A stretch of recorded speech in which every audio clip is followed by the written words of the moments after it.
Vous vous êtes déjà senti complètement dépassé, face à des forces qui vous écrasent de toutes parts, avec tout le monde vous disant que c'est fini, que vous n'avez aucune chance. Cette sensation d'être seul contre une armée, ou peu importe votre courage, les chiffres sont contre vous et la défaite semble inévitable. La plupart des gens abandonnent à ce moment précis.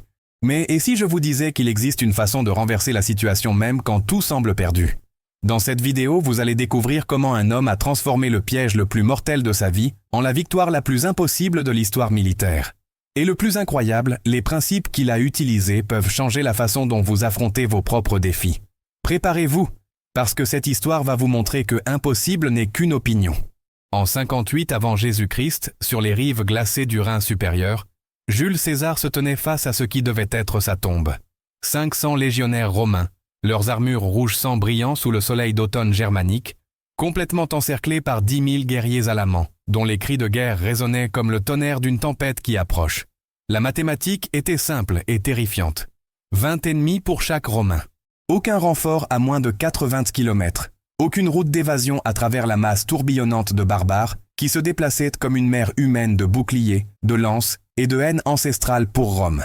Le froid mordant de l'automne germanique transformait chaque respiration en nuage de vapeur visible, chaque goutte de sueur en glace sur la peau, chaque mouvement en lutte contre des muscles qui se raidissaient sous des armures conçues pour la chaleur méditerranéenne et non pour les forêts nordiques où l'hiver arrivait comme un prédateur silencieux. La situation politique de César était plus désespérée que la plupart des gens ne le réalisent. La conquête de la Gaule avait pris 5 années de campagne sanglante qui avaient coûté la vie à des dizaines de milliers de soldats romains et gaulois. Mais les tribus germaniques au-delà du Rhin représentaient une menace différente, plus sauvage, plus imprévisible que tout ce que Rome avait affronté en Gaule. Les Alamans, confédération de tribus guerrières qui ne connaissaient ni la peur ni la pitié, avaient franchi le fleuve sacré pour piller les terres que César venait de pacifier. Leur chef, Arioviste, commandait non seulement 10 000 guerriers alamans, mais aussi l'allégeance d'une douzaine de tribus germaniques, qui voyaient en lui le libérateur qui chasserait les Romains hors de Germanie. À Rome, les ennemis politiques de César attendaient comme des vautours. Une seule défaite majeure, une seule légion brisée par des barbares germaniques, et ils le dépouilleraient de tout.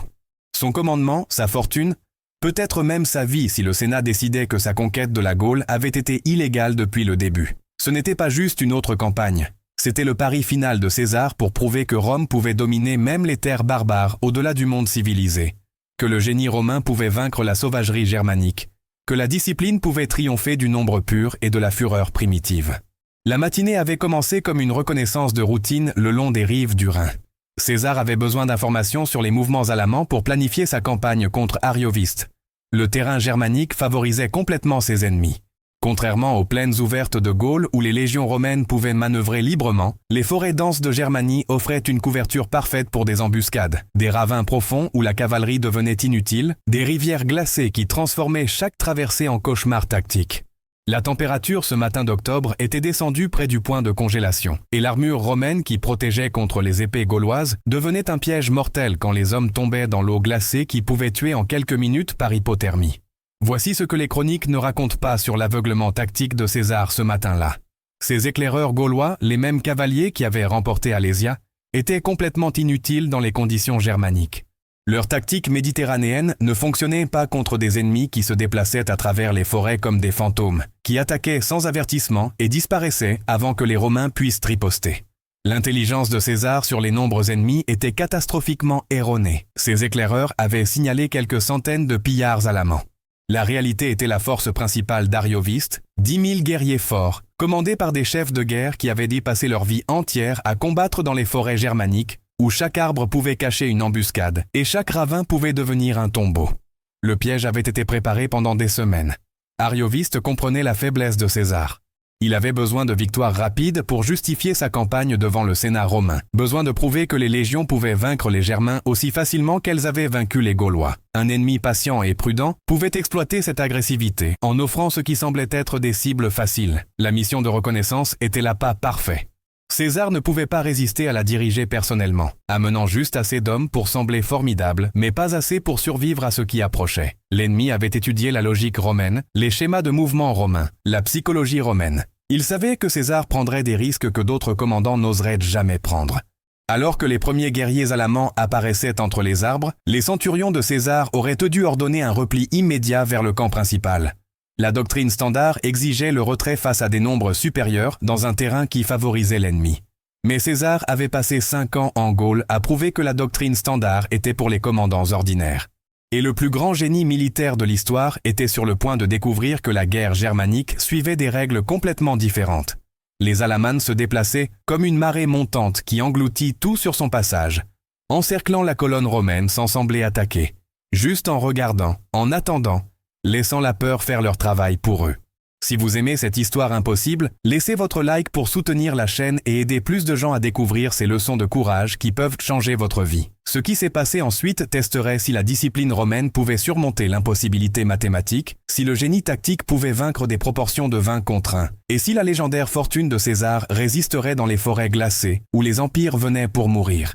Les guerriers alamans frappèrent comme une avalanche de fer et de fureur, apparaissant partout à la fois à travers les arbres denses, qui transformaient la bataille en centaines de combats séparés, où la formation romaine perdait tout son avantage. Durant la 2e heure de ce que César avait planifié comme une simple reconnaissance, ces 500 hommes se retrouvèrent piégés dans un cauchemar de mobilité et de sauvagerie que la guerre européenne n'avait jamais préparé. Les Germains se battaient comme des démons sortis des légendes nordiques, leurs corps massifs couverts de fourrures et de peintures de guerre, brandissant des framées, longues lances qui pouvaient transpercer un bouclier romain et l'homme derrière en un seul coup. Chaque vague d'attaque amenait de nouveaux guerriers frais, tandis que les blessés se retirèrent vers l'arrière, créant un cycle sans fin de harcèlement que l'infanterie lourde romaine n'avait aucune réponse. Les chefs de guerre alamans commandèrent leurs tribus avec une connaissance intime du terrain qui rendait chaque position romaine précaire. Ils avaient au passé des générations à chasser et à combattre dans ces forêts, connaissaient chaque ravin où piéger les Romains, chaque clairière où les encercler, chaque rivière où les noyer sous le poids de leurs propres armures.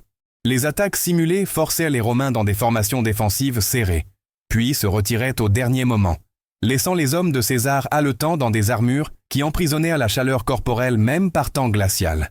Chaque fausse attaque drainait une énergie que les Romains ne pouvaient pas se permettre de perdre. Chaque retraite se moquait de leur incapacité à engager des ennemis qui combattaient, comme des loups, mordant et s'enfuyant avant que l'acier romain puisse les atteindre. Le massacre commença sérieusement alors que le soleil atteignait son zénith derrière les nuages gris qui promettèrent la neige. Les framés alamanes trouvèrent les espaces entre les boucliers avec une précision chirurgicale. Des hommes qui avaient survécu aux campagnes gauloises tombaient sous des armes lancées par des guerriers qui pouvaient frapper une cible à 50 pas à travers les arbres. Les blessés ne pouvaient pas être évacués parce qu'il n'y avait nulle part où aller. Ils gisaient au centre de la formation, leurs gémissements ajoutant une pression psychologique à l'épuisement physique. La discipline romaine tenait, mais César pouvait voir le doute s'insinuer sur les visages vétérans, alors que les Alamans continuaient d'attaquer et qu'aucune arme romaine ne pouvait riposter efficacement. Puis tout changea quand les Germains révélèrent la véritable étendue de leur piège. Ce que César avait pris pour du harcèlement aléatoire était en réalité un guidage. Les guerriers alamans avaient conduit sa formation régulièrement vers le sud-ouest, loin du Rhin, loin de toute espérance de retraite vers sa base. Les Romains se trouvèrent dans un ravin naturel entouré de collines boisées, où les Germains pouvaient attaquer depuis l'élévation pendant que l'infanterie luttait en montée à travers un sol boueux qui agrippait leurs sandales comme des mains mortes sortant de la terre. Attendez un instant. Avant de continuer, je dois vous poser une question. Vous vous êtes déjà senti exactement comme ça, encerclé de tous côtés, sans personne pour vous aider, avec tout le monde qui attend que vous échouiez. Cette sensation que vous menez une bataille que personne ne voit, que personne ne comprend. Et vous commencez à penser que le problème c'est vous? Écoutez, je sais qu'il y a beaucoup de gens qui regardent maintenant et qui traversent exactement ça en ce moment même.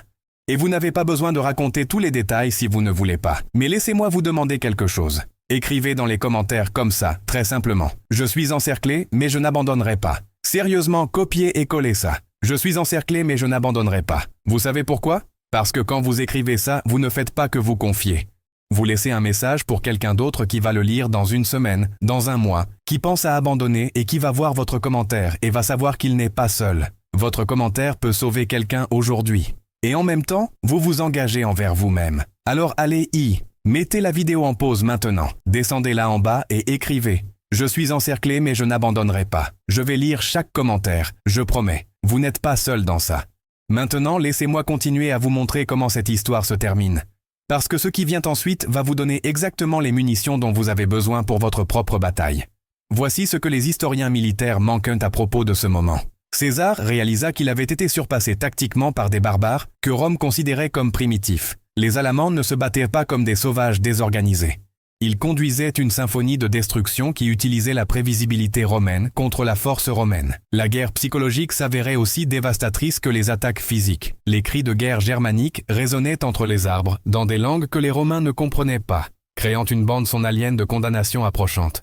Les guerriers ennemis exhibaient des standards romains capturés lors de défaites précédentes, narguant les hommes de César avec la preuve que d'autres légions étaient déjà tombées face aux tactiques germaniques. Certains Alamans s'approchaient assez près pour crier des insultes en latin apprises de déserteurs, appelant les Romains des lâches qui se cachaient derrière des boucliers parce qu'ils craignaient le combat honnête. Chaque provocation était calculée pour inciter les Romains à briser la formation, à charger après des ennemis qui se fondraient simplement dans la forêt et reviendraient avec des lances. Durant la 4e heure, César faisait face à une crise qui menaçait de détruire plus que son armée. Sa cavalerie gauloise, les cavaliers qui lui avaient gagné tant de batailles, s'avéraient totalement inadéquates contre la férocité alamane. Leur tactique méditerranéenne était comme des outils de siège dans une course à pied. Quand ils chargeaient, les Germains disparaissaient entre les arbres, seulement pour reformer et attaquer les Gaulois désormais isolés par derrière. 3 actions de cavalerie séparées se terminèrent avec les cavaliers de César retournant en courant vers la protection des carrés d'infanterie, leurs montures épuisées et terrifiées, tandis que l'ennemi semblait aussi frais que le matin. La mathématique de l'attrition devenait impossible à ignorer. Les javelots romains étaient finis, l'eau se faisait rare, et le froid germanique transformait les doigts en bois inutiles qui ne pouvaient plus tenir correctement un gladius. Pendant ce temps, les Alamans semblaient se multiplier plutôt que diminuer. De nouveaux escadrons de guerriers apparaissaient sur les crêtes distantes, comme des mirages qui se résolvaient en réalité mortelle. César comptait les bannières ennemies d'une douzaine de tribus différentes, toutes unies sous l'autorité d'Arioviste et le génie tactique de ses chefs de guerre. Ceux qui l'affrontaient n'étaient pas juste des barbares. C'était une confédération des plus fins guerriers germaniques du monde antique, des hommes dont les ancêtres combattaient dans ces forêts depuis avant que Rome ne soit fondée. Alors César fit quelque chose qu'aucun général romain n'avait jamais tenté en bataille ouverte contre des Germains.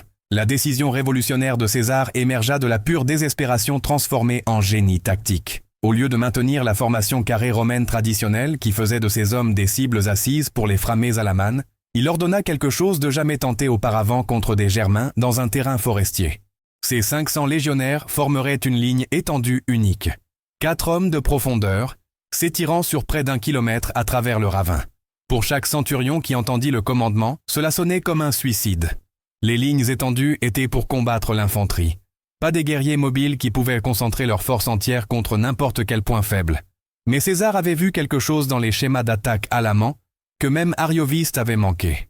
La transformation prit 21 minutes de vulnérabilité agonisante. Les centuries romaines pivotèrent et s'étendirent, tandis que les framés continuaient de tomber. Des hommes tombaient alors qu'ils luttaient pour maintenir la formation durant la manœuvre la plus dangereuse de la guerre antique. Les Alamans pressèrent nord leur avantage, sentant la confusion romaine, envoyant vague après vague de guerriers contre ce qui semblait être une formation en désarroi complet. César se déplaça le long de la ligne personnellement, son manteau pourpre faisant de lui une cible pour chaque guerrier germain. Mais sa présence empêcha les légionnaires épuisés de craquer alors qu'ils s'étendaient dans ce qui ressemblait à un sacrifice humain à la férocité alamane. Voici où la légende rencontre la réalité tactique. César ne pariait pas juste sur le courage contre la mathématique.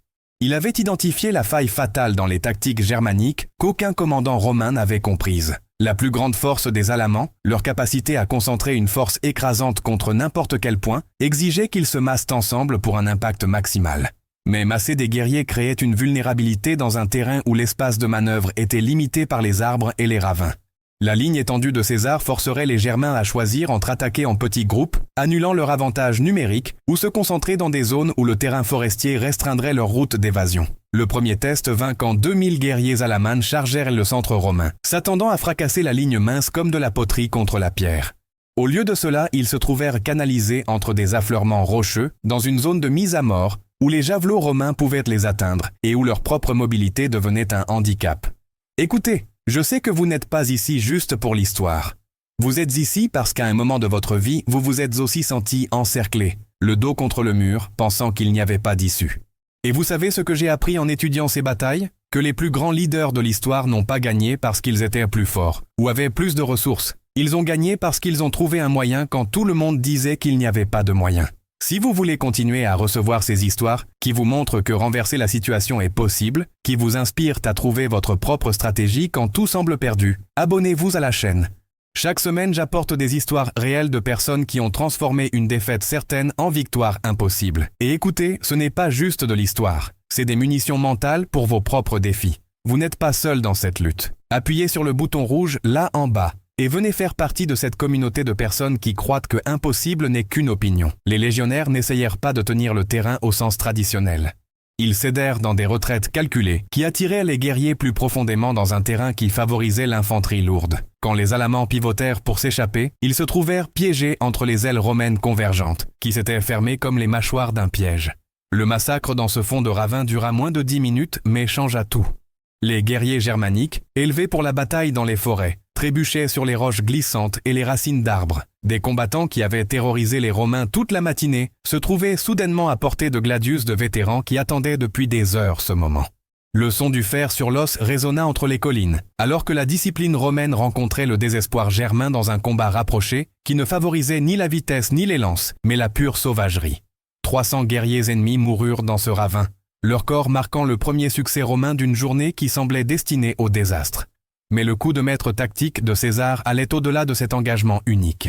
La ligne étendue créa de multiples combats simultanés à travers le ravin, empêchant Arioviste de coordonner ses forces efficacement. Au lieu d'une attaque écrasante, les Alamans se trouvèrent en train de combattre des dizaines d'actions plus petites, où leur avantage de mobilité disparaissait et où l'entraînement romain devenait décisif. Centurie par centurie, coup d'épée par coup d'épée, les légionnaires prouvèrent que le combat rapproché restait leur domaine peu importe combien de framés étaient tombés sur leurs boucliers. L'impact psychologique se propagea à travers les deux armées plus rapidement que les messagers du champ de bataille ne pouvaient porter les nouvelles. Les acclamations romaines montèrent du fond du ravin alors que des hommes qui se préparaient à mourir voyaient soudainement la victoire à portée de main. À l'inverse, les cris de guerre alamans faiblirent, alors que des guerriers qui n'avaient été jamais affrontés de résistance efficace de l'infanterie romaine regardèrent leurs camarades tomber dans un terrain qui aurait dû favoriser les Germains. La certitude mathématique de proportion de 20 contre 1 commença à vaciller alors que l'innovation tactique rencontrait l'arrogance culturelle dans un combat qu'aucun côté n'avait anticipé. Arioviste regardait son piège parfait se transformer en terrain de chasse de César et comprenait que son ennemi avait encore une fois réécrit les règles de la guerre. L'avantage alaman exigeait un terrain ouvert et la liberté de manœuvrer. César avait utilisé le paysage lui-même pour neutraliser les deux, tournant la géographie germanique contre les tactiques germaniques avec une précision que seules des années de campagne européenne auraient pu lui enseigner. Ce qui se passa dans les 30 minutes suivantes déterminerait si le génie tactique pouvait surmonter l'impossibilité numérique, si l'innovation romaine pouvait vaincre la tradition germanique et si la légendaire fortune de César s'étendait aux forêts glacées de Germanie. Le moment décisif arriva quand César reconnut qu'Arioviste avait engagé ses guerriers de réserve pour renforcer l'attaque du ravin. En 17 minutes d'audace calculée, César allait soit justifier sa révolution tactique, soit regarder sa dernière armée mourir sur le sol germanique. La ligne romaine avait tenu à travers 3 charges alamanes séparées, mais César pouvait voir l'épuisement gravant des lignes sur des visages vétérans sous des casques de bronze qui étaient devenus des poids morts dans le froid mordant. La sueur mêlée au sang sur les poignets de gladius rendait les armes glissantes. Les blessés gisaient en nombre croissant derrière la formation étendue, leur gémissement un rappel constant que l'endurance romaine avait des limites. Même le génie tactique ne pouvait pas s'étendre indéfiniment.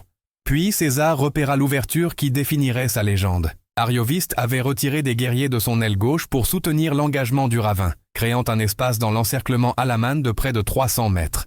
C'était une opportunité fugace, visible seulement pour un commandant qui comprenait à la fois les capacités romaines et la psychologie ennemie. César avait peut-être 5 minutes avant que la mobilité germanique ne ferme l'espace. 5 minutes pour accomplir ce qu'aucune armée romaine n'avait réussi contre des Germains supérieurs en nombre dans leur propre terrain. Il ne briserait pas juste l'encerclement.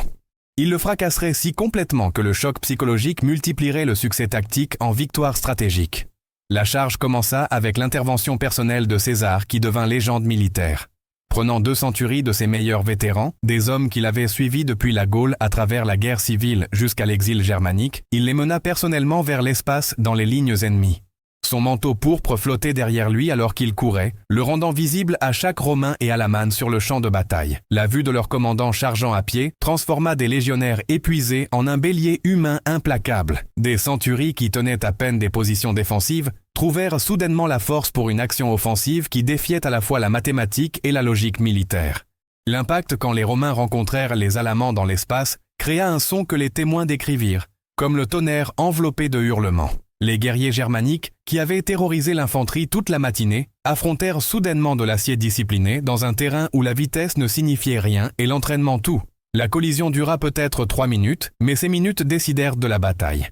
L'infanterie lourde romaine conçue pour le combat rapproché s'avéra dévastatrice contre des Germains pris sans espace pour manœuvrer. Chaque coup d'épée était calculé, chaque poussée de bouclier coordonnée, chaque pas en avant acheté avec du sang à la manne qui noircissait le sol boueux sous leurs pieds. Voici ce qui se passa ensuite que les historiens militaires débattent encore. La percée créa un effet cascade qu'aucun manuel tactique n'avait jamais décrit.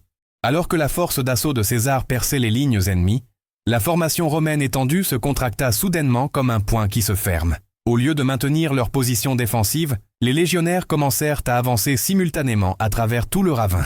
Ce qui avait été une action défensive désespérée se transforma en offensive coordonnée qui prit 10 000 Alamans complètement au dépourvu de l'agression romaine, dans un terrain qu'ils avaient contrôlé toute la journée. Arioviste regardait son chef d'œuvre tactique se désintégrer en temps réel, alors que la discipline romaine rencontrait la confusion alamane dans des dizaines de combats séparés. Ces guerriers entraînés pour la guerre de mobilité se trouvèrent en train de combattre au corps à corps, où leurs avantages disparaissaient et où les armes romaines dominaient. Le choc psychologique se propagea à travers les contingents tribaux qui n'avaient jamais affronté de résistance efficace de l'infanterie. Des guerriers qui avaient pressé l'attaque toute la matinée se trouvèrent soudainement à défendre contre un ennemi qu'ils avaient considéré comme vaincu. L'inversion des rôles se produisit si rapidement que beaucoup d'Alamans ne comprirent pas ce qui se passait jusqu'à ce que l'acier romain soit déjà parmi eux. Le massacre commença sérieusement quand le moral alaman se fissura sous une pression qu'aucun guerrier germanique n'avait anticipée. Des escadrons entiers qui avaient encerclé les positions romaines comme des loups autour d'une proie blessée rompirent soudainement et s'enfuirent vers les collines distantes, abandonnant des camarades blessés et des positions tactiques qui avaient pris des heures à établir.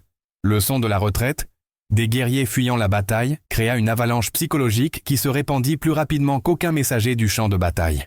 En quelques minutes, la résistance alamane organisée s'effondra en survie individuelle, alors que 10 000 guerriers décidèrent que la discrétion l'emportait sur la valeur face à des Romains, qui refusèrent de mourir tranquillement. César saisit le moment avec des instincts prédateurs qui séparèrent le génie de la compétence. Au lieu de célébrer la survie, il ordonna une poursuite immédiate. Des centuries romaines qui s'étaient battues désespérément pour leur vie se trouvèrent soudainement en train de chasser des ennemis qui les avaient terrorisés toute la matinée.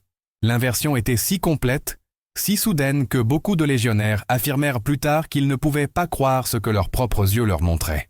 Ils étaient passés de l'impossibilité mathématique à la dominance tactique en moins de temps qu'il n'en fallait au soleil germanique pour se déplacer d'un degré à travers le ciel impitoyable. Mais la véritable magnitude de la victoire de César ne deviendrait claire que quand le massacre s'arrêterait finalement, et que les comptables commenceraient à compter les corps dispersés à travers les forêts qui avaient été vertes à l'aube et étaient rouges l'après-midi. La poursuite dura jusqu'à ce que le soleil germanique touche l'horizon occidental, transformant la victoire défensive de César en un massacre qui résonnerait à travers l'histoire militaire. Les centuries romaines, revigorées par leur survie impossible, chassèrent les Alamans en fuite à travers 20 km de terrain forestier qui avait favorisé les guerriers toute la matinée, mais devenait maintenant un piège pour des hommes trop paniqués pour utiliser leur connaissance du terrain efficacement. L'inversion mathématique était stupéfiante. Au coucher du soleil, les 500 hommes de César avaient tué près de 4000 guerriers alamans, tout en perdant moins de 150 des leurs. Les corps jonchèrent le fond du ravin et les collines environnantes comme des pierres sombres dispersées à travers la forêt verte, marquant le chemin d'une déroute si complète que les témoins luttèrent pour croire ce qu'ils avaient vu. Les conséquences immédiates révélèrent la véritable portée de la révolution tactique de César. Arioviste lui-même échappa de justesse à la capture, abandonnant sa position de commandement quand il devint clair que la résistance organisée s'était effondrée en fuite individuelle. Son plan de bataille soigneusement coordonné, préparé pendant des mois, s'était désintégré en moins d'une heure une fois que la discipline romaine rencontra le choc alaman dans un terrain qui neutralisait les avantages germaniques. Parmi les morts ennemis gisaient des chefs de guerre de 6 tribus différentes, leurs armes ornées et armures témoignant de la coalition politique que César avait fracassée avec leur formation militaire. Laissez dans les commentaires quel a été le moment de cette bataille, qui vous a le plus marqué et comment vous allez appliquer ça dans votre propre défi actuel. Construisons ensemble cette communauté de guerriers.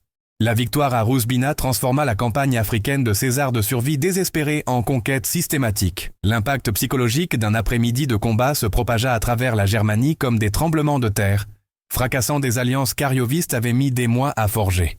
Les innovations tactiques pionnières dans ce ravin germanique devinrent doctrine romaine standard dans une génération. Les ingénieurs militaires étudièrent l'utilisation par César du terrain pour canaliser les attaques en zone de mise à mort d'infanterie. Les officiers d'état-major analysèrent comment les formations étendues pouvaient neutraliser les avantages de mobilité quand correctement soutenus par des réserves disciplinées. Plus important encore, les commandants romains apprirent que la flexibilité tactique pouvait surmonter les désavantages mathématiques quand le désespoir était transformé en agression calculée. Mais l'influence de cette bataille s'étendit au-delà de la pensée militaire romaine. Les tactiques germaniques, inchangées pendant des siècles, évoluèrent rapidement après leur défaite par les 500 de César. Les guerriers germaniques, qui avaient compté uniquement sur la mobilité et le harcèlement, commencèrent à incorporer l'entraînement au combat rapproché et les formations coordonnées conçues pour contrer les innovations romaines. L'héritage vécu dans les soldats qui y survécurent et les histoires qu'ils racontèrent pendant des décennies après. Les vétérans de cette bataille formèrent l'épine dorsale des légions qui conquirent l'Égypte, combattirent à Actium et établirent finalement le principat sous Auguste. Le 4 janvier 46 avant Jésus-Christ, Jules César regardait 500 soldats romains prouver que l'impossibilité mathématique cède au génie tactique quand le désespoir est transformé en audace calculée, démontrant ainsi que les plus grandes victoires émergent non pas de nombres supérieurs, mais de pensées supérieures appliquées sous une pression qui briserait des hommes ordinaires.